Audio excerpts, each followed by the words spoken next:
Sekarang, coba kita bayangkan skenario nyata di lapangan.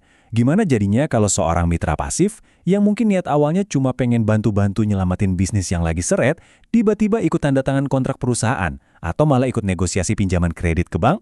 Nah, disinilah bencana itu bermula. Tindakan yang mungkin Anda anggap sebagai bentuk kepedulian darurat, di mata hukum perdata kita justru dilihat sebagai kesalahan langkah yang sangat-sangat fatal. Tanpa sadar, Anda baru aja menghancurkan tameng pelindung Anda sendiri. Nah, apa yang bikin aturan ini benar-benar menarik dan sekaligus berbahaya, itu tertulis jelas banget di pasal 20 KUHD. Anda itu secara hukum melucuti kekebalan Anda sendiri kalau sampai ngelakuin hal-hal ini.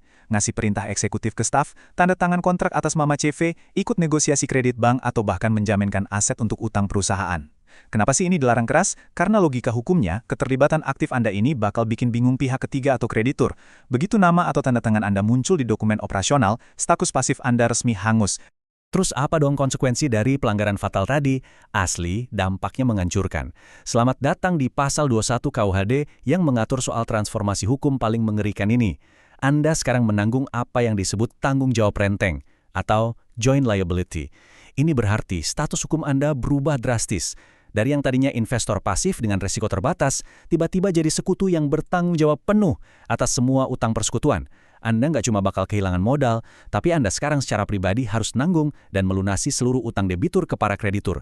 Ngeri kan? Coba kita lihat gimana efek domino ini kejadian di dunia nyata, persis kayak alur film thriller hukum, terutama kalau CV-nya sampai masuk ke jurang kepailitan. Langkah pertama, pengadilan menyatakan CV pilot. Ini memicu langkah kedua, di mana kurator yang ditunjuk bakal mulai melakukan investigasi super mendalam ke semua aset. Terus di langkah ketiga, bencana sesungguhnya terjadi. Kurator nemuin bukti otentik kalau Anda ikut campur, misalnya nemu tanda tangan Anda di dokumen perusahaan. Begitu terbukti, kita masuk langkah keempat yang paling ditakuti, penyitaan aset pribadi. Harta Anda resmi ditarik masuk jadi bundel pilot. Kalau Anda mikir, ini kan cuma teori hukum di atas kertas aja. Wah, Anda salah besar. Mari kita lihat presiden hukum nyatanya. Putusan Mahkamah Agung nomor 1279K/PDT Sus Pilot tahun 2025. Putusan ini adalah bukti otentik kalau kurator di Indonesia itu benar-benar mengeksekusi penyitaan aset pribadi investor pasif. Kasus nyata ini ngebuktiin kalau penyitaan aset gara-gara ngelanggar batas manajerial itu bukan cuma ancaman kosong. Kurator menggunakan pasal ini dengan sangat aktif dan agresif untuk menjerat pemodal yang offside,